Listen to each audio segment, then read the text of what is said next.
The rain was a cold, gray sheet, blurring the world into a smear of wet asphalt and dark, skeletal trees. It had been falling for as long as I could remember, which wasn't long at all. Memory was a locked room with no key. There was only the thin, soaked fabric of a gray dress clinging to my skin, the mud sucking at my bare feet, and a hollow ache in my chest that felt older than I was. I didn't know my name. I didn't know where I was going. I only knew how to put one foot in front of the other. Headlights cut through the gloom, growing from distant stars into twin suns that forced me to shield my eyes. A vehicle, long and black and impossibly clean for this muddy country road, slowed to a stop beside me. It moved with a predatory silence, its engine a low thrum that vibrated through the soles of my feet. I kept walking, my focus narrowed to the broken white line on the road. Acknowledging the car felt like acknowledging a wolf that had just noticed you. The back door opened with a quiet, expensive click. For a moment, nothing happened. Then a man stepped out into the downpour. The rain seemed to hesitate before touching the shoulders of a suit, a charcoal wool so perfectly tailored it looked like a second skin. He didn't use an umbrella. He simply stood there, a figure of impossible stillness in the storm. I could see the sharp crease of his trousers, the glint of a platinum watch on his wrist, the severe line of his jaw. He was out of place, an element of a different, more dangerous world dropped into this rural emptiness. I finally stopped, my body tensing. He took a step closer, his polished black shoes sinking slightly into the soft shoulder of the road. His eyes, when they met mine, were the color of black coffee, and they held an unnerving lack of emotion. They scanned me from head to toe, lingering on my bare feet, my drenched dress, my face. I expected pity, or disgust. I saw something else entirely, a flicker of something ancient and unreadable, like a geologist finding a fossil in a place it should not exist. "You'll die out here," he said. His voice was a low baritone, calm and measured, carrying easily over the sound of the rain. It wasn't a question or an offer of help. It was a statement of fact. I said nothing. My throat was tight, words of foreign country I hadn't visited. "Get in the car." Again, not a request. It was a command, delivered with the casual authority of a man who had never been disobeyed. I hesitated, a primal instinct screaming at me to run. But where? Into the dark woods? Down a road that led to nowhere? The cold was seeping into my bones, a deep, shuddering chill that promised a slow, quiet end. The car was warm. It was shelter. It was also a trap. He must have seen the conflict in my face. He took another step, closing the distance between us. I could smell his cologne now, a subtle, clean scent of cedar and something like burnt sugar. It was a scent of wealth and power. "I'm not going to ask again," he said, his voice dropping, becoming softer, which was somehow more menacing. I made a choice, the only one I had. I walked past him, my bare feet leaving muddy prints on the pristine floor mat of the SUV. The door closed behind me, shutting out the storm and sealing me inside a world of soft leather and conditioned air. The silence was absolute.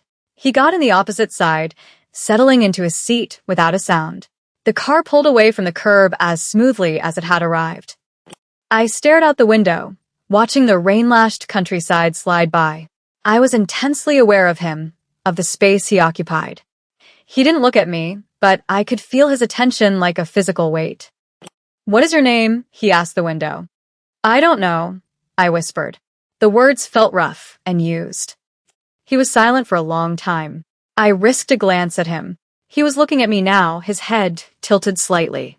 That strange, unreadable expression was back in his eyes. It wasn't just curiosity. It was something deeper, something that bordered on disbelief.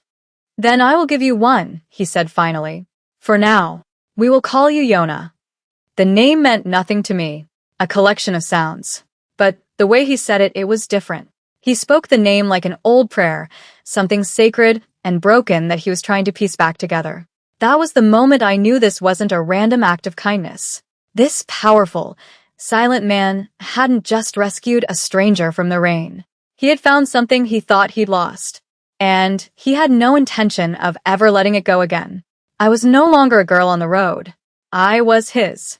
The only question was why. The countryside gave way to the sprawling, electric glow of Seoul. We drove through streets lined with glittering skyscrapers and rivers of headlights, a world away from the muddy road where he'd found me.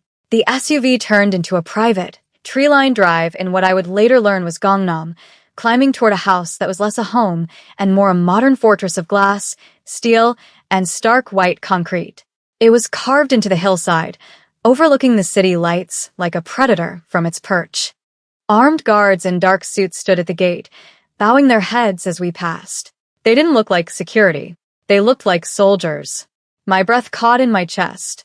This was not the home of a businessman. This was the seat of an empire. Inside, the house was cavernous and cold, filled with minimalist furniture and museum-quality art. The air was still and silent. A man in his 50s, with graying temples and a face etched with a lifetime of loyalty, met us at the door. He bowed deeply to the man beside me. "Sir," the older man said, his eyes flicking to me, wide with a carefully concealed shock. "Mr. Choi," my captor acknowledged. "Prepare the West Wing suite. Our guest will be staying with us." Guest. The word was a lie. I was a specimen, a curiosity. Maybe a ghost. "She will need a doctor," he continued, his gaze sweeping over me again. "And clothes. See to it." Mr. Choi nodded, his expression unreadable. "Of course, sir."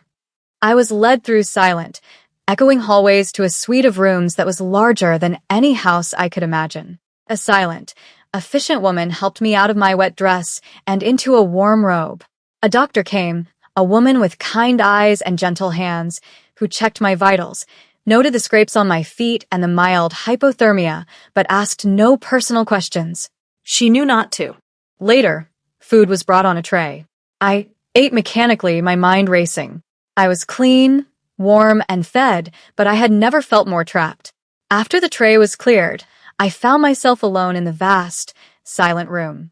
I walked to the floor-to-ceiling window. It was made of thick, reinforced glass. Below, the lights of Seoul glittered like a fallen galaxy. I was a prisoner in a sky palace. I stayed in that suite for 3 days. The staff were polite but distant. They brought me food, clothes, books. They answered no questions. On the 4th day, I decided I was done waiting. I walked out of the suite and began to explore. No one stopped me. The guards in the hallways simply watched me pass, their faces like stone. The house was a labyrinth of cold beauty. I found a library with books in 3 languages, an indoor pool that reflected the gray sky, a gym with more equipment than a commercial facility. And I saw the men in dark suits, moving with quiet purpose, speaking in low tones. I heard snippets of conversations about shipments, territories, and betrayals. I didn't need a dictionary. I knew the language of power when I heard it. Kwon Ji-hoon, the man who had pulled me from the rain, was the absolute center of this universe. He was the boss. I found him in his study. The room was a command center, one wall a bank of monitors showing security feeds from all over the city. He sat behind a massive black desk, not working, but simply staring at a single, framed photograph. He didn't seem to notice me at first. I stood in the doorway, silent. "You've been exploring," he said, without looking up. I wanted to know where I was. "And do you?" "I'm in the home of a very powerful man," I said carefully. "A man who has soldiers, not bodyguards." He finally lifted his head. His eyes were heavy, shadowed with something I couldn't name. "They are one and the same." He gestured to the chair opposite his desk. I walked in and sat down. The leather was cool against my skin. "Why am I here?" I asked, the question that had been screaming in my mind for days. "Why did you pick me up from that road?" He didn't answer immediately. Instead, he picked up the photograph on his desk and turned it to face me. It was an old photo, slightly faded, the colors muted. It showed a young woman, her hair styled in a way that was popular decades ago. She was smiling, her head tilted to the side. And she had my face. It was my face. Exactly. The same eyes, the same nose, the same curve of the lips. A chill that had nothing to do with the rain snaked down my spine. It was like looking at a version of myself from another time. "Her name was Yona," he said, his voice quiet, rough. "She was my fiancée. 20 years ago, she was taken from me. by my enemies. 20 years. But the woman in the photograph looked my age. No older than 20. The math didn't work. I don't understand, I whispered. Neither do I, he admitted, and for the first time, I saw a crack in his cold facade. A sliver of raw, aching vulnerability. She disappeared. We searched for months. Years. We never found her. No body, no ransom note. She just vanished. He leaned forward, his gaze intense, searching my face for something I couldn't give him. And then, 20 years to the day she was taken, I find you on a road not 10 miles from where she disappeared, wearing nothing but a dress, with her face and no memory of who you are. The pieces clicked into place, horrible and sharp. He didn't see me. He saw a ghost, a miracle, an impossibility he was determined to solve. I was a puzzle, a living relic of his greatest failure. You think I'm her? I said, my voice flat. I don't know what to think, he confessed. But you are here, and I will not lose you again. That was his wound, the woman he had failed to protect. And I was the living, breathing reminder of that failure, his obsession, his second chance. That night, a storm broke over the city, mirroring the one that had delivered me to him. The wind howled against the reinforced windows. I couldn't sleep. I found myself wandering the silent house again, drawn back to his study. The door was ajar. He was inside, standing before the wall of monitors, a glass of amber liquid in his hand. He was watching a feed from the front gate, where the wind was whipping the trees into a frenzy. He noticed me in the reflection on the screen. You should be sleeping. So should you. I walked further into the room. A file was open on his desk. I saw a name at the top. Kim Jung-woo. Who is that? I asked, nodding toward the file. He turned, his expression hardening. The man who took her. The leader of a rival family. The Kims. He explained it in clipped, detached sentences. The Kims and the Kwans had been at war for generations. Yona was supposed to be the key to peace, their marriage a union of the two empires. Instead, her abduction had ignited a bloody, 2-decade war. A war that was still simmering. As he spoke, I noticed a small gash on the back of his hand, red and angry against his pale skin. It was fresh. You're hurt, I said, before I could stop myself. He glanced at it dismissively. It's nothing. Let me see. I moved closer, my hand outstretched. He hesitated, then uncurled his fist, allowing me to see the cut. It was deeper than I thought, probably from a piece of broken glass or metal. Without thinking, I went to the small, private bathroom adjoining the study. I found a first aid kit under the sink. I returned with antiseptic and a bandage. He watched me, his face impassive, as I gently cleaned the wound. His skin was warm. The contact was electric, a small spark in the cold, sterile house. My fingers were steady as I worked. It was an instinct, a muscle memory from a life I couldn't recall. Competence under pressure. When I finished, my fingers lingered on his hand for a fraction of a second too long. I looked up and found him staring at me, his gaze so intense it felt like a physical touch. The air in the room grew thick, heavy. The sound of the storm outside faded into a dull roar. It was just the two of us, surrounded by the ghosts of his past and the dangers of his present. Thank you, he said, his voice a low murmur. It was the first time he had shown me even a hint of gratitude, a small, almost deniable tenderness. A few days later, the danger stopped being a story about the past. Ji-hoon had to attend a meeting in Itaewon. He insisted I come with him. You're safest where I can see you, he'd said. It wasn't a discussion. We rode in the back of an armored sedan, part of a 3-car convoy. Mr. Choi rode in the front passenger seat. The meeting was in a private room at an upscale restaurant. I waited in the car, watching the bustling street. After about an hour, they emerged. As Ji-hoon was about to get into the car, a black motorcycle screamed around the corner. The glint of steel was unmistakable. Everything happened in a blur. Mr. Choi shouted. Ji-hoon moved, not away from the threat, but toward me. He shoved me into the car, his body covering mine as the sound of gunshots exploded, shattering the window of a nearby shop. The car lurched forward, tires squealing. I could feel the hard planes of his chest pressed against my back, his arm protectively around my head. The scent of cedar and smoke filled my senses. The convoy sped through traffic, weaving through cars with terrifying precision. In the chaos, I saw our chance. The back door on my side hadn't latched properly. It swung open slightly as we took a sharp turn. Freedom. I could roll out, disappear into the crowded Seoul streets, and be gone. I could escape the ghost of Yona and the man who saw her in my face. But as I looked at Ji-hoon, who was now speaking in low, rapid commands into a phone, I saw the cold, lethal focus in his eyes. He wasn't panicked. He was in his element, and he had just used his own body to shield mine.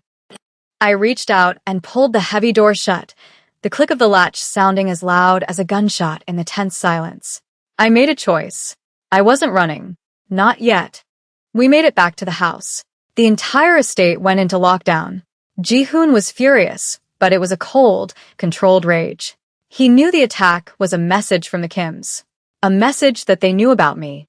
Later that night, he found me in the garden, a small, manicured space of raked gravel and sculpted pines. The air was cool, the adrenaline from the attack still humming in my veins. "You had a chance to leave," he said, his voice quiet. He stood a few feet away, a dark silhouette against the city lights. The door was open. "Why didn't you run?" I looked at him, at the man who was a king in a violent world, a man haunted by a woman with my face. "I don't know," I said honestly, but it was a lie. I did know. Running meant being alone again, with no memory and no anchor. Here, in this dangerous, gilded cage, I had a name. I had a purpose, even if it was just to be a ghost. He took a step closer. The silence between us stretched, filled with unspoken things. His gaze dropped to my lips, then back to my eyes. The proximity was suffocating, charged with a tension that had been building since that first moment on the rainy road. For the first time, I felt something other than fear or confusion when I looked at him. It was a dark, magnetic pull, a recognition. We were both haunted. We were both trapped. "Staying here," he said, his voice barely a whisper, "is more dangerous than any street in the city." "I know," I said, and I didn't look away. The attack changed everything. I was no longer just a house guest, a living mystery. I was a target. Yehone's vulnerability. The Kims sent their next message 2 days later. It was a small package delivered to the front gate.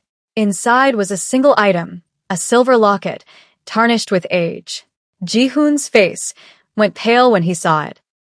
"It was hers," he said, his voice a raw nerve. She was wearing it the day she was taken. It was a direct threat. They were telling him they still had a piece of his past, and they could take his future, me, just as easily. The pressure was making my own mind fracture.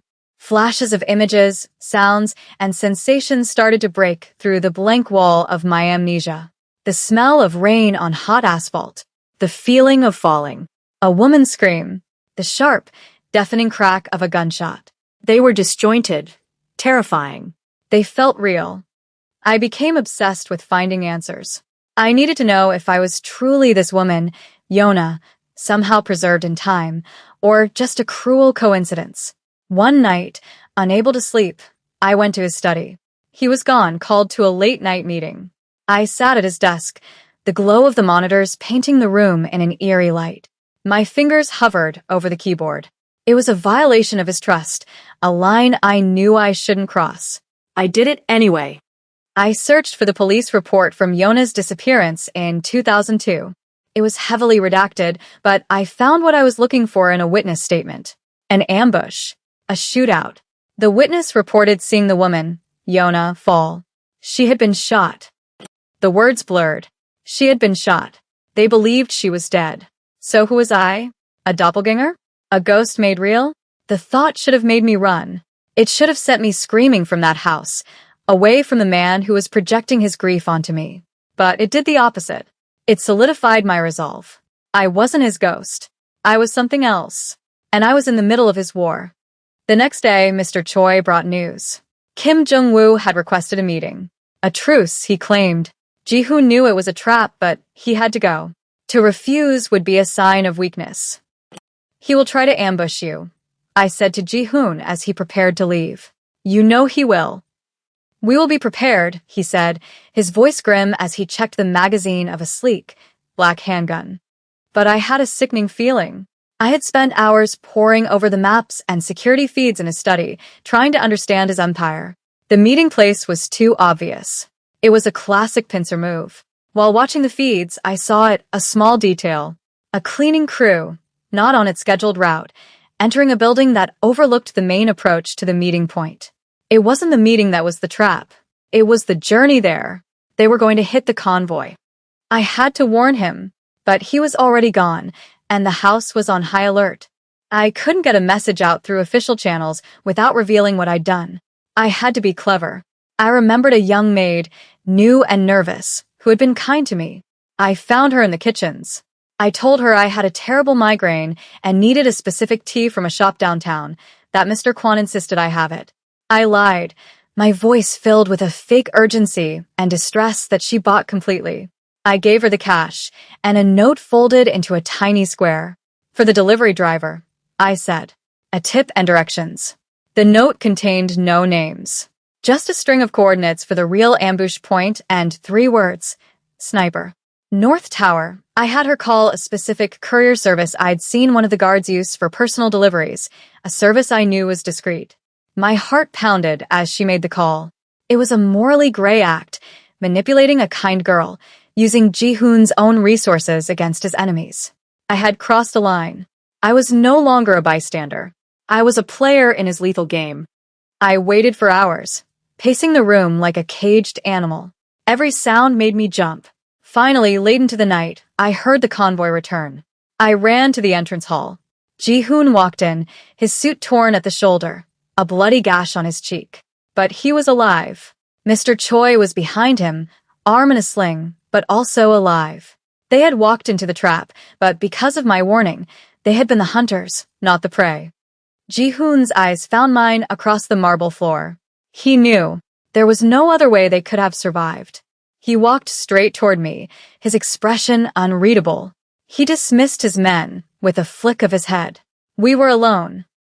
He stopped in front of me, so close I could see the exhaustion carved into the lines around his eyes. He looked down at me, and his cold control finally broke.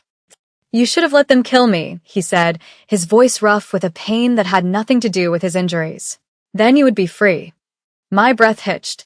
He was offering me an out, offering to release me from his obsession, his war, his ghost. But the thought of leaving, of being back on that road, alone and empty, it was more terrifying than any of Kim's assassins. I don't want to be free, I confessed, the words torn from a place deep inside me. Not if it means being alone again. It wasn't a declaration of love. It was something more dangerous, more honest. It was an admission that his darkness felt like home because I had no other. He reached out, his fingers gently brushing the side of my face. His touch was a brand. In that moment, we were not a man and his ghost. We were 2 broken people, bound by a violent fate. The failed ambush pushed Kim Jung-woo over the edge. He had lost face and a dozen of his best men. His rage was no longer tactical, it was personal. He knew my warning was the only thing that had saved Ji-hoon. So he changed his target. He no longer wanted to use me to hurt Ji-hoon. He just wanted me. The assault on the house came just after dawn. There was no subtlety. A truck crashed through the main gate, and a dozen armed men poured onto the grounds. Alarms blared, a sound that ripped through the quiet morning. Gunfire erupted. It was a siege. Ji-hoon was in my room in seconds. We're going to the panic room, he said, his voice calm and lethal. He pushed me behind him, a gun already in his hand. We moved through the hallways, the sounds of fighting echoing around us. A stray bullet shattered a vase near my head, and he shielded me with his body, never breaking stride. We were almost to the reinforced door of the safe room when 2 of Kim's men appeared at the end of the hall, cutting us off. Ji-hoon pushed me into a small alcove. Stay here, he commanded, and then he moved. It was like watching a deadly dance. His movements were economical, precise, and utterly final. It was over in seconds. But the delay was all they needed. As we reached the panic room, the door was blasted open from the other side. Kim's son, A younger, more arrogant version of his father, stood there, a gun aimed at us. His eyes widened when he saw me. "Yona," he breathed, his aim faltering for a split second. "It can't be." That hesitation was his mistake. Ji-hoon moved to intercept him, but another attacker came from the side, tackling him.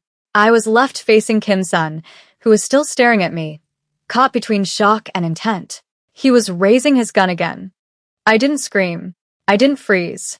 My survival instinct, honed by weeks in this violent world, took over. I grabbed a heavy, bronze sculpture from a nearby pedestal and threw it with all my strength. It hit him in the shoulder, making him stagger back with a cry of pain.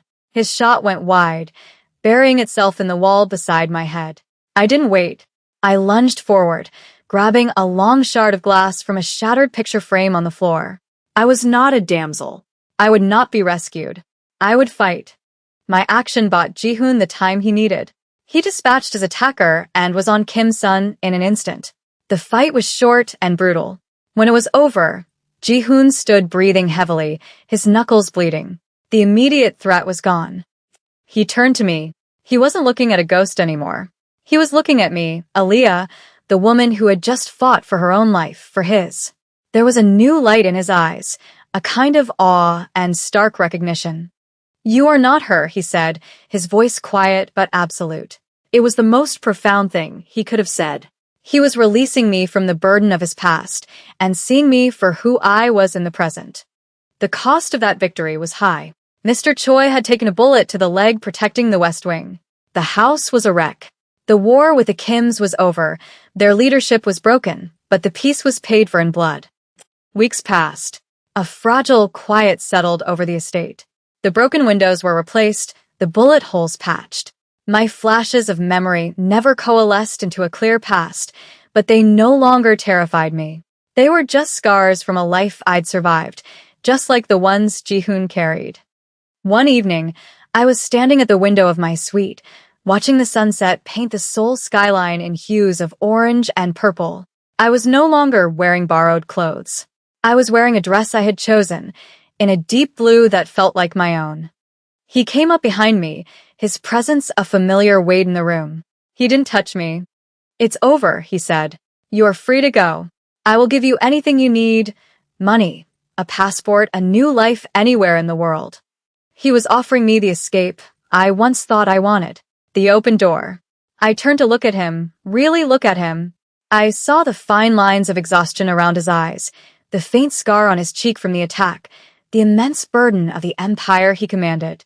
He had pulled me from the rain, given me a name, and shown me a world of violence and loyalty. He had seen a ghost in my face, but I had forced him to see the woman standing in front of him. I thought of the cold, empty road, the endless rain, the hollow feeling of having no past and no future. Here, in this dangerous world, I had found a strange and savage purpose. I had found a place where my own fractured nature seemed to fit. I made my choice, not as a prisoner, not as a ghost, but as myself. "I'm not going anywhere," I said. A flicker of something powerful and undeniable passed through his dark eyes. It was not the soft comfort of love, not yet. It was something harder, more binding, a claim, an acceptance. He held out his hand, not to lead me, but for me to take. I placed my hand in his. His grip was firm, a silent acknowledgement of the truth that now existed between us. We were both survivors, bound not by a shared past, but by the violent present we had forged together. And in his dangerous world, that was the only vow that mattered.